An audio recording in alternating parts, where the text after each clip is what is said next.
Vamos a iniciar la teoría de hoy.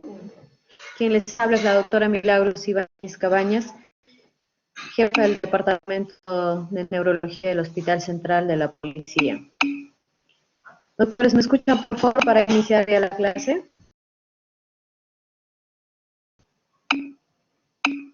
Perfecto, creo que ya iniciamos. Listo, doctores, muy buenas tardes. A ver, el tema que vamos a tocar hoy día es enfermedad vascular cerebral, o también llamada accidente cerebrovascular, o también llamada ictus o stroke. Entonces, la enfermedad cerebrovascular, a ver un momentito, ya. Por definición, viene a ser la aparición de un déficit neurológico focal o global de inicio brusco, no necesariamente convulsivo, que dura aproximadamente más de 24 horas, porque si es menos de 24 horas se llaman ataques isquémicos transitorios, pero cuando la evolución de un déficit neurológico va más allá de las 24 horas, ya se considera una enfermedad cerebrovascular, ¿no? Entonces, en ese mismo sentido se utiliza el término de ictus cerebral, o como también les acabo de mencionar, llamado stroke cerebral. Actualmente, debido a esta pandemia, el stroke cerebral o el ACV también se ha visto como una de las afecciones neurológicas posterior al COVID, ¿no? De por sí, la enfermedad cerebrovascular es una enfermedad muy frecuente que se ve pues en la emergencia, ¿no? Incluso hace como 2 años antes de esta pandemia, a veces teníamos pacientes hospital de policía, entre 3 a 4 ingresos por día. La incidencia de ACVs, sobre todo isquémicos, había aumentado la incidencia en la población. Y esto mucho se debe a los factores de riesgo no modificables y modificables que tiene esta enfermedad que les voy a mencionar. Según la OMS, menciona la enfermedad cerebrovascular como un desarrollo rápido de signos clínicos de disturbios de la función cerebral o global, con síntomas que van a persistir por 24 horas o más, ¿no? A la muerte en algunos pacientes y en algunos no, pero genera, lo cual genera una alta de discapacidad en muchos de los pacientes. Un momento.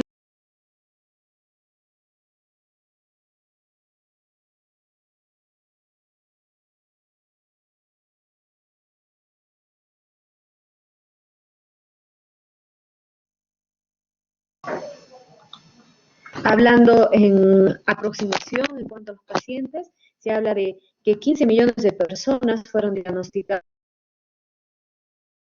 aproximadamente un año por ACV.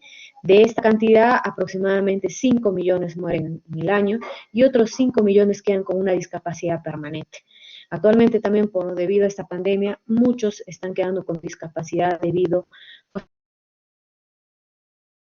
ausencia de terapia física, ya que un infarto cerebral, si uno hace una terapia física temprana, o sea, hace un diagnóstico precoz, hace un tratamiento precoz y hace una rehabilitación precoz, vamos a evitar que un paciente con ACV,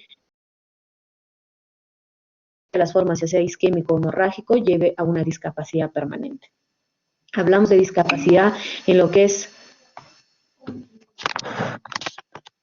ahí, ¿me escuchan bien? ¿Me escuchan mejor, doctor? Oh, pero Debe ser la señal. ¿Ya se escucha mejor?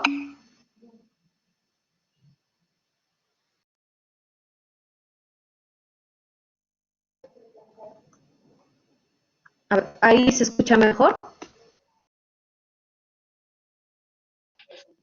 Doctores, ¿me escuchan?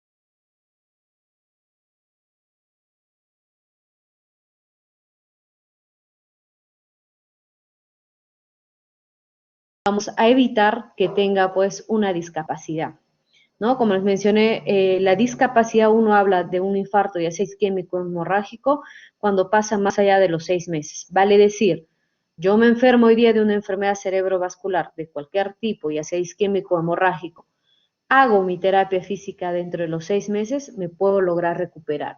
Pero si yo hago después de los 6 meses, es alta la probabilidad que yo quede con alguna discapacidad. Y eso es lo que estamos viendo con esta pandemia. Como no pueden ir los pacientes a hacer rehabilitación, porque muchos de los servicios se encuentran pues suspendidos, muchos de nuestros pacientes lamentablemente con infartos cerebrales están quedando con discapacidad.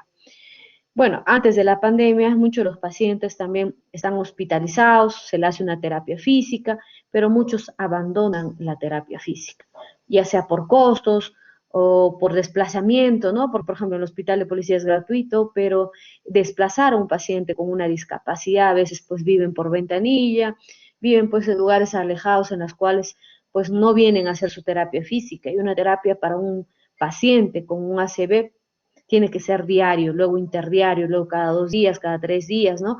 Pero muchas veces por temas de economía de un taxi para poder desplazar a un paciente con una discapacidad es que pierden la rehabilitación y ya no lo realizan. Por definición también se menciona que es la tercera causa de muerte y la primera en causar discapacidad a nivel mundial, ¿no? Por cada ACV sintomático se estima que hay 9 infartos silentes que impactan también en el nivel cognitivo de los pacientes. En cuanto a la clasificación de los infartos cerebrales, tenemos los infartos hemorrágicos y los isquémicos. Y también en un tercer rubro se menciona en los ataques isquémicos transitorios. Como mencioné al inicio de la exposición, los ACV son aquellos en los cuales producen discapacidad o una disfunción neurológica que va más allá de las 24 horas. En cambio, el ataque isquémico transitorio es cuando se da de menos de las 24 horas. ¿Qué significa? Por ejemplo, me llega una emergencia, un paciente que me menciona de manera brusca, que pierde, por ejemplo, tiene dificultad para articular las palabras en una disartria, y que con el transcurso de la evolución se le hidrata, se le da sus antiagregantes y mejora, sin hacer rehabilitación ni nada dentro de las 24 horas. Y se ve por imagen, se le hace una imagen neurológica, pues de cabeza en una emergencia, una tomografía, y no se evidencia mayor lesión. Entonces, esos son los ataques isquémicos transitorios. En cambio, ya los ataques, los ACV de tipo hemorrágico, ya la clínica persiste más allá de las 24 horas. Dentro de los accidentes cerebrovasculares hemorrágicos, tenemos los intraparenquimatosos, los ventriculares y las hemorragias subaracnoideas. Más adelante les voy a mencionar un poquito de cada una de ellas, pero los intraparenquimatosos es típico en pacientes que tienen hipertensión arterial. Los ventriculares forman parte también de los pacientes que no son bien tratados de la forma intraparenquimal, en la cual invaden a la región ventricular. Asimismo, las hemorragias subaracnoideas, las principales causas son los aneurismas, ¿no? Los aneurismas rotos producen las hemorragias subaracnoideas y muchas de ellas también invaden a la región ventricular. Por lo tanto, los accidentes cerebrovasculares ventriculares por lo general son secundarios a un ACV hemorrágico intraparenquimatoso o a una hemorragia subaracnoidea, que tienden por continuidad a invadir a la región ventricular. En cuanto a los infartos cerebrales isquémicos, tenemos de dos tipos de origen, ¿no? Que son cardioembólicos o aterotrombóticos. Cardioembólicos significa que yo haciéndolo una imagen cerebral voy a tener múltiples infartos cerebrales alrededor del cerebro, en diferentes localizaciones. Y aterotrombótico es solamente una lesión única de un infarto isquémico. Los cardioembólicos, la causa principal, son pues los pacientes con alguna falla cardíaca. A la cabeza, fibriladores auriculares. Todos los pacientes que sufren de fibrilación auricular tienden a formar émbolos que van a viajar del corazón hacia el otro órgano blanco que es la cabeza y producen pues desórdenes cardioembólicos a nivel cerebral. Ahora, los aterotrombóticos, la principal causa que tenemos es la obstrucción a nivel arterial producto de, en este caso, que es más frecuente, las dislipidemias, ¿no? Dentro de ellas colesterol, triglicéridos, ¿no? VLDL aumentado, DLDL aumentado, que ocasionan pues una obstrucción a nivel de lo que es las arterias y producen el aterotrombótico. No quiero más también dejar de mencionar que actualmente se está viendo muchos infartos cerebrales también en gente joven, incluso un último paciente que he tenido tenía 20 años, ¿no? Entonces se ha visto también que actualmente hay mucho deterioro de la placa vascular, ¿no? De ciertos pacientes jóvenes que se van deteriorando en el tiempo y producen los infartos cerebrales. Sobre todo los infartos cerebrales en gente joven se ha visto a nivel de la región, lo que es cerebelo. Cerebelo es una de las localizaciones de infarto cerebral en gente joven. Se ha visto también deficiencia de vitamina B12, que ha ocasionado también un aumento de homocisteína en estos pacientes, en gente joven, todavía está en estudio, en la cual se ha visto que el aumento de homocisteína a nivel de la placa de lo que es la arteria también produce destrucción y por ende produce pues, los infartos cerebrales. Eso todavía se está haciendo en estudio. Entonces, actualmente también se está pidiendo a muchos de los pacientes el dosaje de homocisteína como parte de los estudios de los infartos cerebrales, sobre todo en gente joven. Se ha visto también que pacientes que consumen mucho cigarrillo también producen pues el deterioro de la placa, pues produciendo pues ateromas y por ende produciendo infartos cerebrales en gente joven.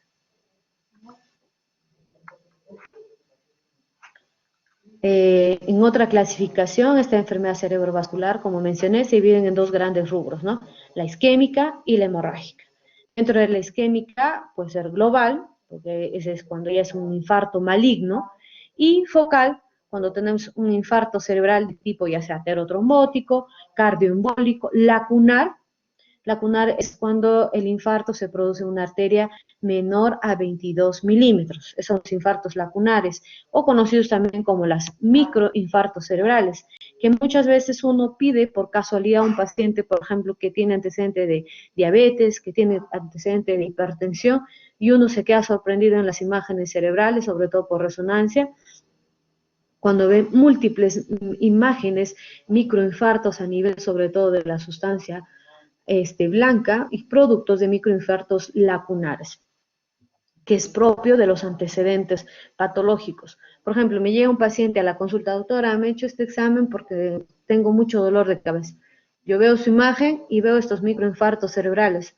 Mi primera pregunta, señora, ¿usted es hipertenso? ¿Usted es diabético? ¿Tiene algún factor de riesgo? Porque la causa principal de esos microinfartos es la hipertensión o la diabetes, o que tenga colesterol o diabetes, ¿no?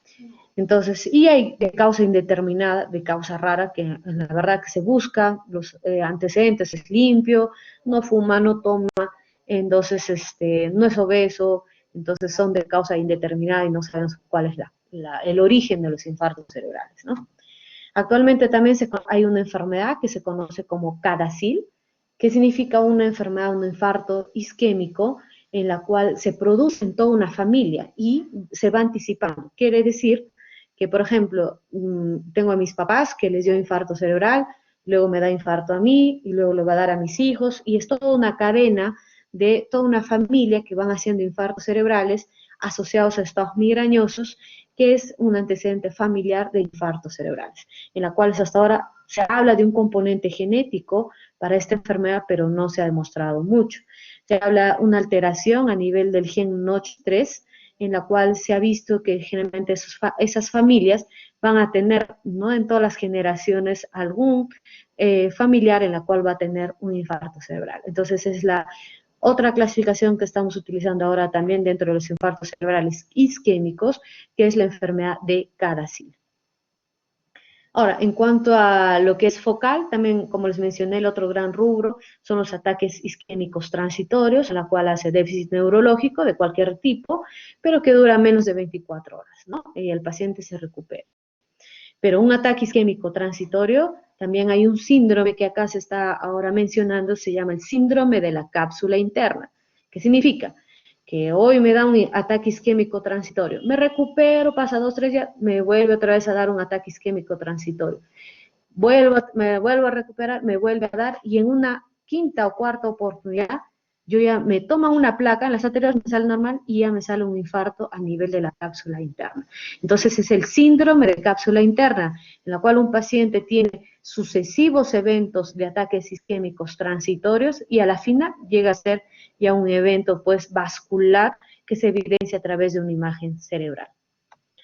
Ahora, el otro rubro de las enfermedades cerebrovasculares o stroke o ictus cerebral, tenemos a las hemorragias, dentro de ellas la hemorragia subaracnoidea y la hemorragia intracerebral. Dentro de la hemorragia intracerebral tenemos la parenquimatosa y la ventricular. Dentro de la parenquimatosa, pues es lobular, profunda, troncoencefálica o cerebrosa, ¿no? A cualquier nivel del parenquima cerebral. Pero como les mencioné, tanto los infartos hemorrágicos subaracnoideos, parenquimatosos, generalmente muchos confluyen a nivel ventricular, ¿no? Hacen invasión ventricular cuando ya un paciente pues no es de evolución favorable, ¿no? Entonces, la clasificación en los dos grupos, los hemorrágicos, lo que hay que tener presente es eso. Un paciente con un infarto cerebral, o por ejemplo, para nosotros explicar a un paciente, ¿no? Y nos pueden entender qué tipo de infarto tiene. Lo que yo normalmente menciono a los pacientes en emergencia, señor, o a usted su arteria se reventó o produjo una hemorragia, o a usted su arteria se cerró, porque algo lo tapó esa arteria, a ese tubito, yo les digo así, no es como un tubito sus arterias. Algo produjo que ese tubo se reviente y produzca sangrado, o algo produjo que ese tubito se obstruya y produzca pues una falta de irrigación a nivel de una parte de su cerebro.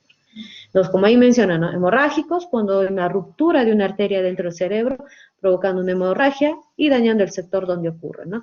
Sabemos que la hemorragia en el cerebro es muy irritativa, ¿no? Son pacientes que, e incluso en infarto cerebral hemorrágico es de inicio más brusco, yo podría decir, es un inicio hiperagudo brusco de una enfermedad cerebrovascular, justamente porque hay un sangrado. Son aquellos pacientes en los cuales ese sangrado al estar ahí en el cerebro es tan irritativo que tienden más a ir que los isquémicos a una hipertensión endocraniana, por lo mismo del sangrado. Son pacientes que en cualquier momento te puede hacer una convulsión, porque la sangre produce también descargas eléctricas a nivel cerebral y te puede producir una convulsión. Obviamente, no es que yo por profilaxis, está sangrando, pónele por si acaso un antiepiléptico. No, no hay profilaxis para epilepsia, pero sí, al primer reporte de convulsión, sí lo tengo que iniciar un tratamiento anticonvulsivante. Ahora, los isquémicos es la causa más frecuente de infartos cerebrales, eso sí es cierto, entre isquemia y hemorragia, a la emergencia te van a llegar más isquémicos. Hemorragias es poco frecuente, ¿no? Y como mencioné, es cuando se tapa una arteria, no llega sangre a una parte del cerebro y se produce pues toda la enfermedad. Entonces, entre el 85% de los ACVs son isquémicos, mientras que el 10 al 15% son hemorrágicos, ¿no? Y dentro de los hemorrágicos, por orden de frecuencia, los hematomas intracerebrales y por secundario las hemorragias subaracnoideas. La clasificación rápida del infarto cerebral permite a uno predecir su pronóstico, identificar y modificar los procesos fisiopatológicos con el objetivo de reducir la lesión en la fase más aguda o hiperaguda de la enfermedad, ¿no? Evitar el riesgo de recurrencia, planificar todas las medidas de soporte para darle un mejor tratamiento a nuestro paciente. Con lo que uno examina, con lo que uno hace el interrogatorio, ya puede saber qué tipo más o menos de infarto cerebral tiene. Lamentablemente, nos tenemos que apoyar de una imagen cerebral, porque a veces el paciente hace una clínica tan parecida entre la isquémica y hemorrágica que tenemos que apoyarnos de imágenes cerebrales. La imagen cerebral que más se utiliza, sobre todo en emergencia, es la tomografía cerebral. Entonces, me llega un paciente con algún déficit neurológico, una hemiparesia, una dificultad para articular las palabras de manera brusca, yo tengo que hacerle primero una tomografía cerebral, no de frente una resonancia, una tomografía cerebral. Yo ya teniendo una imagen de tomografía cerebral, por ejemplo, limpia, yo ya puedo decir que ese paciente, por lo menos, un infarto hemorrágico no es. Lo que sí, más adelante lo voy a pedir un control para ver si ha hecho un infarto isquémico, porque las tomografías cerebrales de inicio no se ven las lesiones cerebrales isquémicas. Hemorrágicas sí, así se hace una hora, media hora, ya me sale, eso sí no hay duda. pero isquémicos no, puede durar hasta 72 horas una imagen en la cual me va a salir limpia y no voy a tener un mayor alcance de la enfermedad, ¿ya? Entonces, pero sabemos que entre costos la tomografía es más barata y es de mucho más acceso en las emergencias para tener un tomógrafo. No necesitan contraste, es una tomografía simple. Muchas veces llegan a la emergencia y a veces los residentes o los internos, doctora, el PI con contraste, no habría necesidad, porque nosotros tenemos que ver las arterias, pero el contraste no me ayuda para eso. Por ejemplo, si es hemorragia, lo aplico contraste, pues reviento más arterias. No, está contraindicado el contraste en aquellos pacientes con infarto o la sospecha de infarto cerebral. En cuanto a la epidemiología de la enfermedad, como les había mencionado, es la tercera causa de muerte. El ACV produce entre un 10 a 12% de las muertes en los países industrializados. La mayoría, el 88%, es en personas mayores de 65 años, ¿no? El gran porcentaje es en mayores de 65 años, pero como les mencioné, en 2019, por lo menos en el hospital de policía, hemos tenido 4 pacientes en el año que han sido de edad joven, ¿no? De las cuales han sido, promedio de ellos, la mayoría infartos a nivel de cerebelo y uno fue protuberancial. No se encontró, en uno se encontró déficit de vitamina B12, aumento de homocisteína. En otro paciente fue, bueno, había abusado del sildenafilo, que es el Viagra, entonces había causado vasoconstricción cerebral y había producido un infarto cerebral.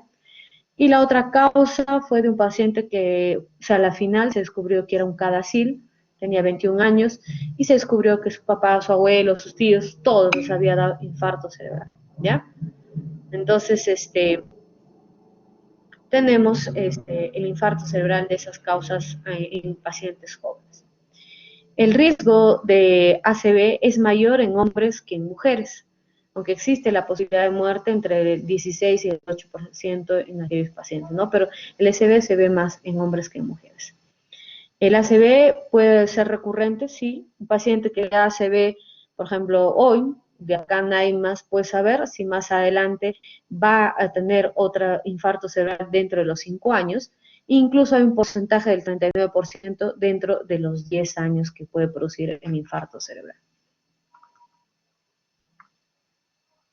En cuanto a los factores de riesgo, les había mencionado, hay factores de riesgo no modificables y modificables. No modificables, edad avanzada, el sexo masculino, la herencia, la historia familiar, como les había mencionado, la raza, sobre todo más en la raza morena, y otro factor no modificable es que lamentablemente haya tenido un infarto cerebral previo. Cuanto a los factores modificables, pues la hipertensión, la diabetes, enfermedades vasculares de las carótidas, enfermedades cardíacas, pacientes con fibrilación auricular mal controlados, con problemas de fístulas a nivel cardíaco, pues van a ser factores modificables de la ACV, ¿no? Tabaquismo, alcohol, dislipidemia, sobrepeso, aumento de fibrinógeno también, el uso de anticonceptivos orales, sobre todo a base de estrógenos, son factores de riesgo también para infartos cerebrales.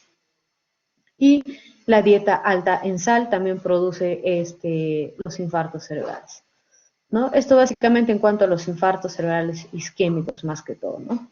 Ahora, para poder entender también la clínica de las enfermedades vasculares, tenemos que saber también la anatomía funcional de la circulación cerebral. Entonces, yo más o menos teniendo cierta clínica, puedo guiarme a mi paciente, probablemente tenga un infarto a nivel occipital. Por ejemplo, me llega un paciente que me dice que de manera brusca perdió la visión, ¿no? No veo y tengo cierta dificultad para articular la palabra, o de repente solamente es visión. Yo tengo que saber que mi lesión es a nivel occipital y que la región occipital está irrigada por todo el sistema basilar posterior, ¿no? Entonces acá tenemos el clásico polígono de Wills para recordar la arteria vertebral, basilar, las cerebrales posteriores, que van a lo que es todo tronco cerebral, cerebelo, ¿no? Las comunicantes posteriores, la cerebral media, la cerebral, ¿no? La carótida interna, la cerebral anterior, ¿no? Y la comunicante anterior, ¿no? Entonces, todo es el polígono de Wills que irriga nuestro cerebro para saber dónde está la lesión también, ¿no? Entonces, muy importante también saber la configuración del homúnculo motor, ¿no? En la cual, si por ejemplo es la cerebral anterior, que es esta rojita de acá, si yo lo transpolo acá al homúnculo motor, si me llega un paciente con una dificultad para caminar, yo tengo que pensar que probablemente mi lesión sea acá en pie o en pierna, que significa que ahí tengo la lesión probablemente sea a nivel de la cerebral anterior. Por ejemplo, tengo un paciente que no me puede mover su brazo, que su déficit más es facio-braquial, significa que tengo más alteración en esta zona de acá, que si yo lo transporto a esta zona de acá, se pinta en azul, que es la cerebral media, ¿no? Entonces, de acuerdo a la clínica, también yo ya puedo tener un alcance sin tener necesariamente una imagen donde podría estar la lesión de nuestro paciente. Entonces, de acuerdo al área o a la arteria comprometida, voy a tener los síntomas, ¿no? Como se había mencionado, si es una arteria oftálmica, voy a tener ceguera de un ojo, la maurosis fugaz también llamado, ¿no? Es típico en pacientes con infartos cerebrales o arteritis de la temporal que te producen, pues, infarto cerebral. Si es cerebral anterior, si yo me ubico en mi homúnculo motor, voy a tener paresia contralateral a la pierna, déficit sensitivo, bradicinesia, mutismo akinético, ¿no? Si es cerebral media, voy a tener hemiplegia contralateral cara y brazo, porque es más facio braquial, en cambio la cerebral anterior es más crural, o sea, miembros inferiores, y la cerebral media es más para brazos, cara y tronco, ¿no? Entonces, todos los síntomas de cerebral posterior, acá también tenemos, acá tenemos el vértigo, la ataxia, entonces todo esto cerebral posterior me habla de lo que es cerebelo, ¿no? Cerebral posterior también voy a tener nistagmus, paraparesia, hemianopsias, entonces la clínica me puede dar un alcance de lo que es, o es un infarto a nivel de la cerebral anterior o media, o es de la circulación posterior. Entonces, ¿qué es un ataque cerebrovascular? Viene a ser un suceso cuando el flujo de sangre en una parte del cerebro se detiene, ¿no?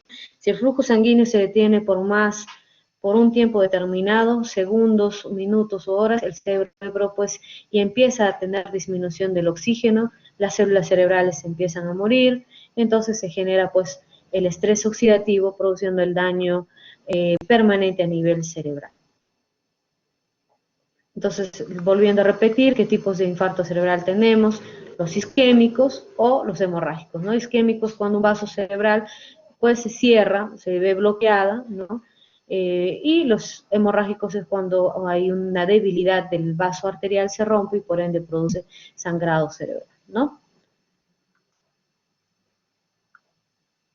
Entonces, hablando ya por segmentos, que es el ACV isquémico, el ACV, como les mencioné, es taponamiento de las arterias, ya sea por exceso de grasa, puede ser también por un émbolo que viajó de otro segmento y produjo la isquemia, ¿no? El trombo cerebral y pues el infarto isquémico es el que es más frecuente a nivel de los ACVs, ¿no?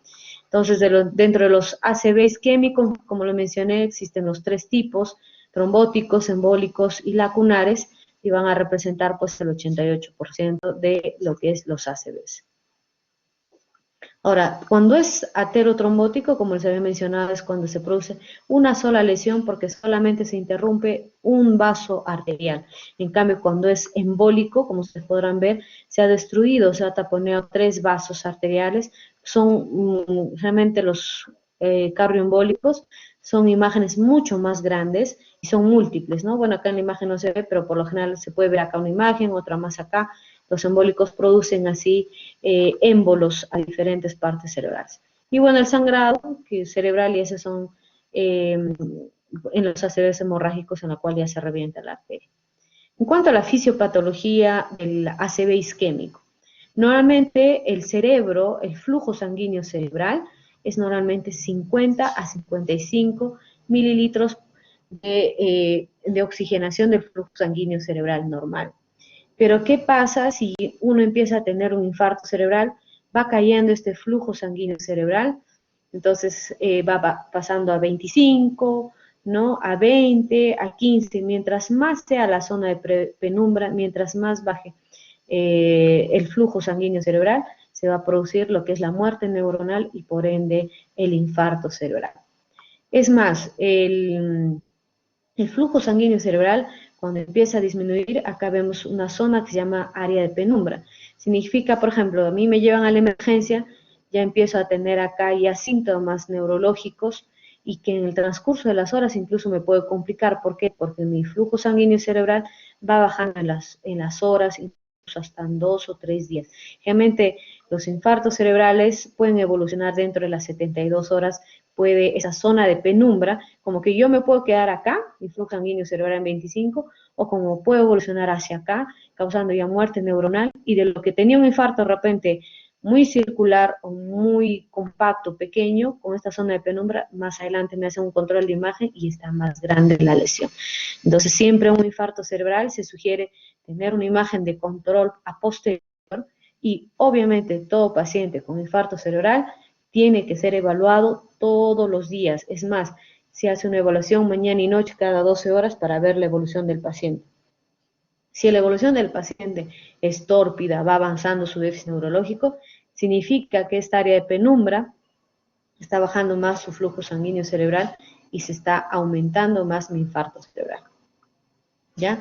Entonces siempre recordar que cuando nuestro flujo sanguíneo cerebral, que lo normal es de 50 a 55 mililitros por 100 gramos por minuto, disminuye ya a partir de 25 para adelante, yo corro el riesgo de tener o desarrollar un infarto cerebral de tipo isquémico.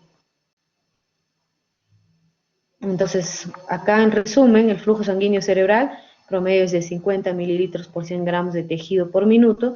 De estos 50, quizás el 80 mililitros, si hablamos en porcentaje, va hacia la corteza y 20 va hacia lo que es sustancia blanca.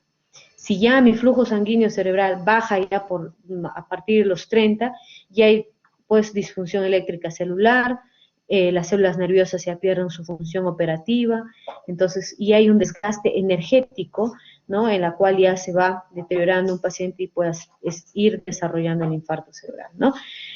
Cuando ya está menos de 18 mililitros por 100 gramos por minuto, probablemente ya ahí, es más, hasta de 20 mililitros ya estamos en pacientes que ya hacen una lesión estructural cerebral que se evidencia a través de imagen cerebral y por ende muerte celular y neuronal, condicionando un ACV isquémico. Entonces, los mecanismos principales del ACV isquémico son oclusión de un vaso intracraneal por un émbolo de origen distante, por trombosis, que es una alteración in situ del vaso intracraneal, y por deficiencia de irrigación causada por estenosis que limita el flujo de un gran vaso extracraneal que se llama parteaguas. Entonces, las alteraciones producidas de acuerdo a los infartos cerebrales, si por ejemplo mi lesión está en izquierda, mi debilidad va a estar contralateral, ¿no? Entonces los déficits neurológicos, por ejemplo, se presentan, si tengo yo un paciente con debilidad del lado derecho, por ende yo tengo que tener la alta sospecha por imagen que me va a salir una lesión en el lado izquierdo, o sea, contralateral, ¿no? Los déficits motores, cuando hay lesión izquierda, el paciente está más cauteloso, cuando es lesión derecha va a estar más impaciente, hay alteraciones del comportamiento, sobre todo si es, por ejemplo, una lesión derecha, va a estar más impulsivo, falta de introspección cuando es derecha, cuando es izquierda van a tener más trastornos del cuidado del comportamiento, ¿no?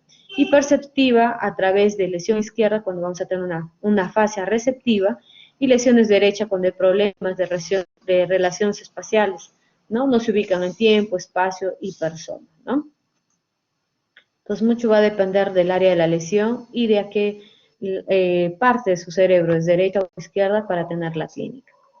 En cuanto a los ACVs hemorrágicos, es en un 10 a 15% de los casos, se ha reportado a nivel mundial, y muchas veces el ACV hemorrágico es menos porcentaje que el ACV isquémico, pero en cuanto a mortalidad, el ACV hemorrágico es el que más alta mortalidad y morbilidad produce en los pacientes, incluso más grado de discapacidad en aquellos pacientes que sufren un ACV hemorrágico.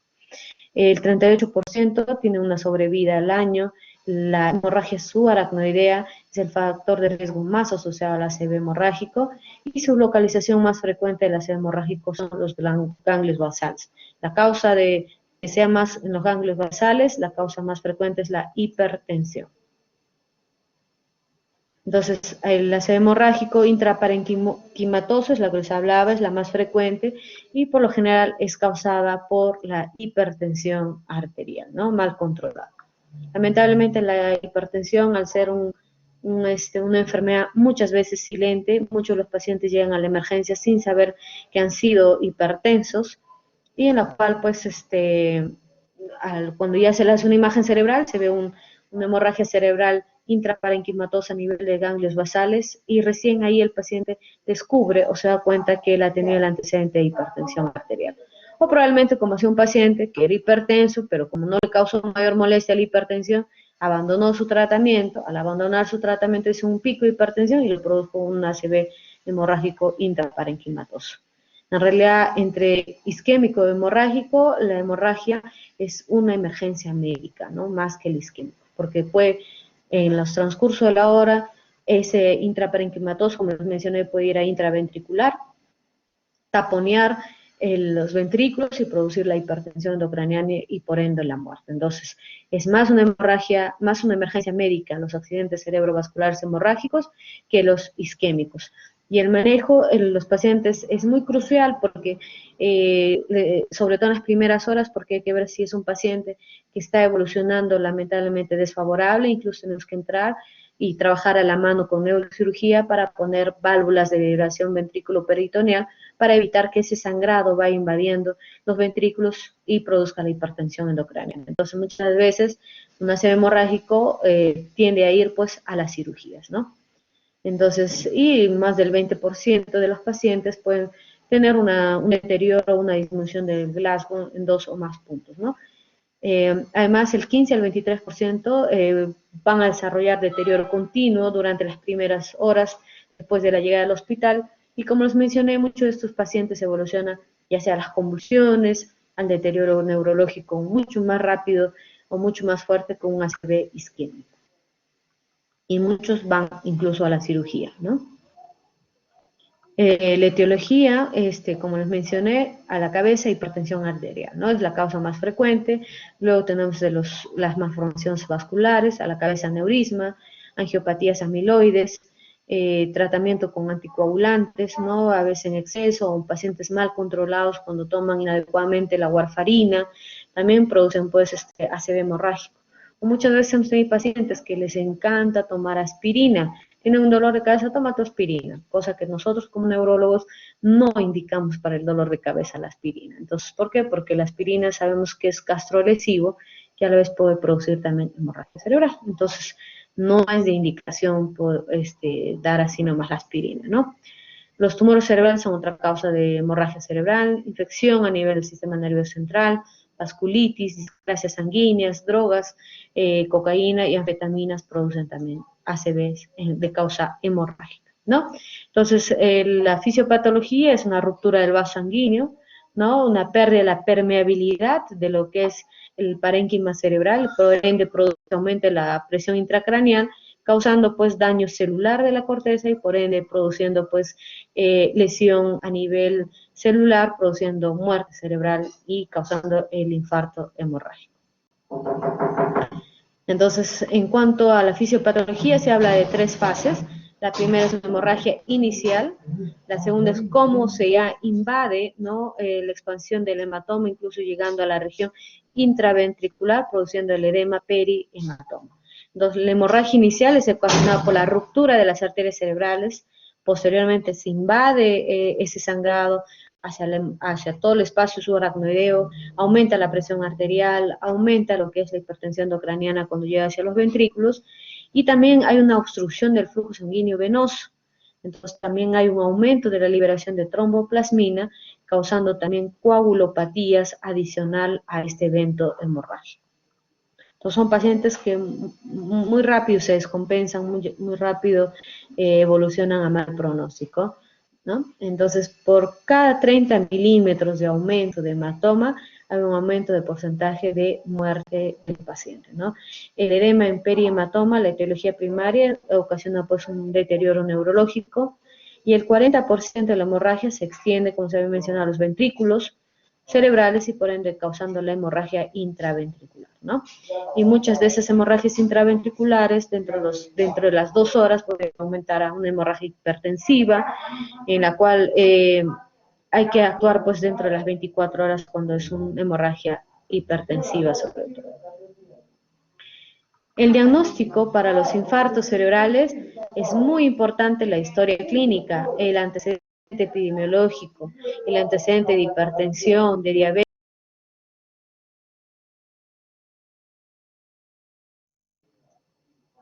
El examen físico es muy importante, ¿no?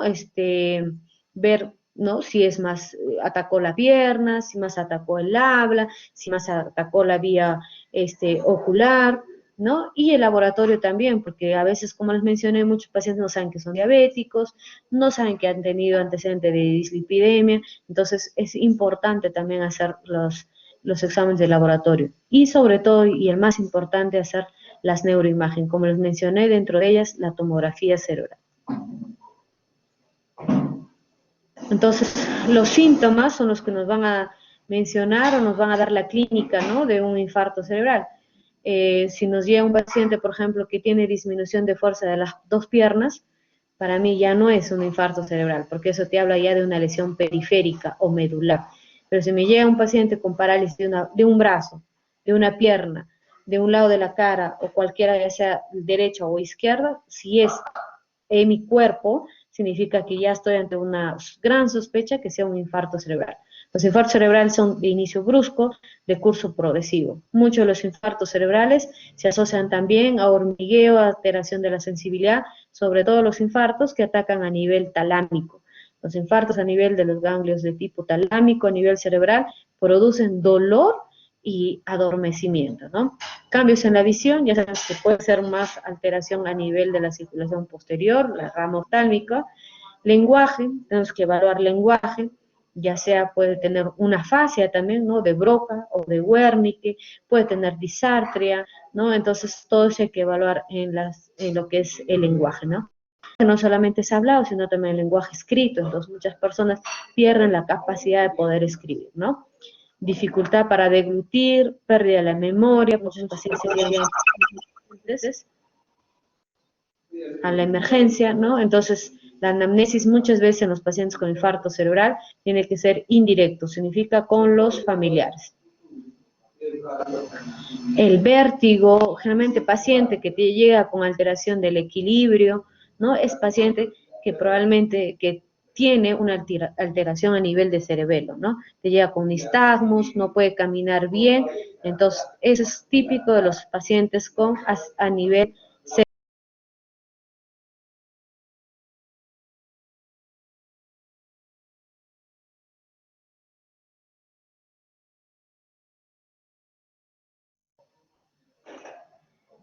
Muchos de los pacientes también llegan con trastornos del estado anímico, somnolientos, incluso te llegan ya algunos convulsionando. Si te llegan con convulsión, es más que probable que sea un ACV de tipo hemorrágico. Entonces, mucho de la clínica te va a guiar en el lugar donde probablemente tenga el daño neurológico. Las pruebas complementarias, dentro de ellas tenemos el hemograma, la coagulación, la bioquímica, hay que hacer un electrocardiograma, buscar si tiene antecedentes cardiológicos, una radiografía de tórax y sobre todo una tomografía cerebral. Entonces acá podemos ver imágenes de una tomografía cerebral. Como ustedes podrán ver, acá en el margen derecho es un infarto isquémico, en la cual la imagen es gris, ¿no? Miren cómo ha cerrado toda la arteria cerebral media, ¿no?, del lado derecho, pero también tiene al lado izquierdo una pequeña lesión. Entonces, si yo tengo 2 lesiones a nivel cerebral, probablemente este paciente tiene un origen de un infarto cerebral de tipo isquémico, de tipo cardioembólico, porque hay 2 lesiones en diferentes localizaciones, ¿no? Y a mi margen izquierdo tengo unas lesiones que son de hiperintensidad, que son blancas, ¿no? Vemos acá en ganglios basales, este es típico de pacientes con hipertensión arterial. Pero vemos acá, es una imagen pequeña, pero vemos comparativa con la otra margen del costado de la imagen, vemos un infarto cerebral extenso que incluso desplaza línea media y también hace un daño a nivel ventricular, ¿no?, con invasión ventricular, la hemorragia. Esto es una emergencia médica, porque en realidad ya tenemos desviación de la línea media, tiene invasión ventricular, este paciente en cualquier momento hace una hipertensión intracraniana, por ende la muerte. Entonces, acá sí hay que poner válvula, porque ya se está taponeando a nivel cerebral el paciente, ¿no? Y en este no, es observar, pedir una imagen de control para poder ver si la imagen o la zona de penumbra aumenta más o se queda ahí nada más la imagen cerebral del sangrado. ¿No? Acá tenemos otra imagen también de un ictus isquémico, una imagen hipodensa, es como se trata la tomografía, o es una imagen hipodensa o hiperintensa. Hipodensa cuando es un isquémico, se ve imagen en negra, muy parecida a la región ventricular, ¿no? El color, y acá vemos una imagen pues con hiperseñal, ¿no? Con hiperintensidad en blanco, que es una hemorragia cerebral. En cuanto al tratamiento, lo importante es la hidratación. Nunca hidraten, doctores, con dextrosa. Si estén en cualquier punto del país, la hidratación, hasta ver cuál es el origen de nuestro infarto cerebral, hidraten, por favor, con cloruro. No se desesperen en bajar la presión arterial, porque a veces por el mismo evento cerebral puede aumentar la presión. Si mi presión pues excede mayor de 140, mayor de 110, sí quizás podría dar un antihipertensivo, pero algo suave. Pero no nos desesperemos porque ese es un mecanismo de defensa que hace el organismo ante un evento adverso como es el infarto cerebral, ¿no? Hagan sus exámenes de laboratorio, buscar la causa, que no se descompense su diabetes, su hipertensión, ¿no? Y luego dentro de los tratamientos también se habla mucho de la oxigenoterapia, sobre todo mantener una saturación, si la saturación es menor a 94, se sugiere poner cánula vinasal a 2 o 3 litros para mejorar la oxigenación, ¿no? Si es paciente diabético, hay que hacer controles de glucosa cada 6 horas para evitar la hiperglicemia o la hipoglicemia, ¿no? Siempre hacer un balance hídrico a los pacientes con ACV, ya sea hemorrágico o isquémico. En cuanto a lo que es el infarto isquémico, los tratamientos de alternativa son los antiagregantes, sobre todo la aspirina, que puedes dar de inicio si está dentro de las 24 horas, puedes dar 300 miligramos. Si ya llegó un paciente que ya tiene 2 o 3 días de evolución, suficiente con 100 miligramos al día. Otra alternativa, a veces cuando no lo toleran, porque la aspirina es gastrolesiva, les produce mucha gastritis o ardor al estómago, se puede usar el clopidogrel, que es otra alternativa, ¿no? Que se utiliza también una pastilla después del almuerzo. La aspirina y el clopidogrel se utilizan siempre después del almuerzo. La anticoagulación, sobre todo porque sabemos que son pacientes postrados, se utiliza pues la enoxaparina de 40 miligramos subcutáneo o de 20. Por lo general se utiliza 40 miligramos subcutáneo cada 24 horas. Se habla mucho dentro de los esquemas de ACV isquémico, la neuroprotección a base de citicolina. Citicolina es un medicamento la cual se ha visto, como les había mencionado, sobre todo en los infartos isquémicos, hay un deterioro de la placa pues a nivel arterial. Entonces lo que hace la citicolina es como un efecto protector a nivel de esa placa y produce la neuroprotección. Incluso se ha visto que disminuye la zona de penumbra y que avanza el infarto cerebral. Entonces la citicolina viene en presentaciones en ampollas, que generalmente se utiliza por vía endovenosa cada 12 horas, o si no tienes en vía endovenosa cada 12 horas por vía oral, y luego ya puedes bajar a 500 miligramos cada 12 horas y eso lo puedes mantener por 3 a 4 meses. Siempre hay que vigilar al paciente, como les menciono, siempre evaluar al paciente con infarto cerebral, porque dentro de la zona de penumbra, que puede ser 72 horas, nuestro paciente puede evolucionar o bien o mal. Entonces siempre hay que evaluar el estado de conciencia, si moviliza sus piernas, su grado de discapacidad. Por ejemplo, si al día siguiente movía un poco más el brazo y ahora es menos, ahora está pléjico, significa que tengo que hacer un control de imagen, probablemente porque en su infarto creció o avanzó más el daño neurológico, ¿no? Y tratamiento en general, pues poner neuroprotectores gástricos, omeprazol, ranitidina, y también nosotros usamos bastante las estatinas, la atorvastatina, por lo general utilizamos entre 40 y 60 miligramos, una tableta a las 9 de la noche, y eso se puede utilizar hasta 6 a 7 meses la atorvastatina, ¿ya?